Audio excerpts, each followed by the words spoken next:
কথা দীর্ঘ করে লাভ নেই। আর শুভেচ্ছা তো সবসময় জানাই। আর আপনাদের যেন শুভেচ্ছা সবসময় থাকে আমার। আমি কথা বলতে চাইছি ফলোয়ার কেন কমে যায়?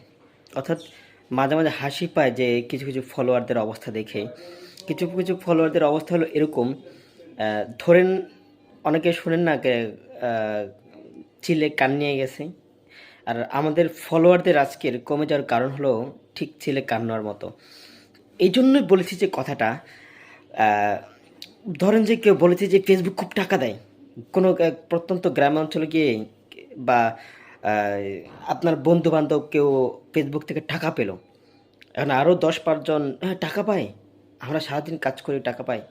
আর ঘরে গিয়ে অনেক সময় ছেলেরা বউকে বলে যে অমুকের টাকা পাইছে। কী করে টাকা পাইছে? আরে ফেসবুকে রান্না-বান্না ভিডিও করে, আমার এই ভিডিও করে, সেই ভিডিও করে। অর্থাৎ ফেসবুকে আমাকে তাদেরকে প্রচুর পরিমাণে টাকা দিচ্ছে। তারা ৫০,০০০, ৬০,০০০ করে পাচ্ছে। অর্থাৎ তুমি ঘরে থেকে কী করা যায়? সারাদিন তো কাজই করো। তাদের ওগুলো একটু ভিডিও করো। অর্থাৎ আমাদের ফেসবুকটা হয়ে গেছে এরকম আরকি। ২-৪ দিন টান করা টান-টুন নাচানাচু কমর-টমর ঢুলিয়া ভিডিও-টিডিও আপলোড করে। তারপর ধরেন যে এই যে রান্না-বান্না সেই পোলাও মুরগি-টুরগি রান্না কইরা অনেক টাকা খরচ করে রান্না করে। তারপরে ফেসটা হয়তোবা গ্রোথ হয় আর না হয় ডিজেবল হয়ে যায়। মিউজিক-টিউজিক চালিয়া সেই পরিমাণে দিয়া-টিয়া আপলোড করে। তারপর হুট করে নাই। তারপর হুট করে নাই। অর্থাৎ আমরা তাদের ফলো করছি।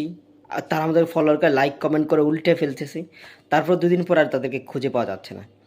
অর্থাৎ ভাই তাদেরকে বলবো যে আসলে ওই যে অমুকে টাকা পাইছে, তমুকে টাকা পাইছে সেজন্য আপনিও ফেসবুকে আসছেন। এটা না করে যে কিভাবে টিকে থাকা যায় আগে ওটা শিখেন। তাহলে মনে হয় যে আপনার ফেসবুকটা দীর্ঘদিন থাকবে। আপনারও ইচ্ছা জাগ যে না আসলে কিছু একটা হয়। তা অগ্রিম কোনো কিছু করবেন না। বুঝতে পারছেন? এত লাপালাপি হেলাহেলি কইরা ২ দিন ফলো কইরা আবার ইনবক্স করেন আনফলো করে দেব। দরকার নেই ভাই আপনাদের। আমার চাইতে লাইক ফলোয়ারের চাইতে আমাকে কমেন্ট করবেন, আমার ভিডিও দেখবেন, এটাই আমার কাছে বেস্ট লাগে। সো আপনারাও সেটা করেন যেটা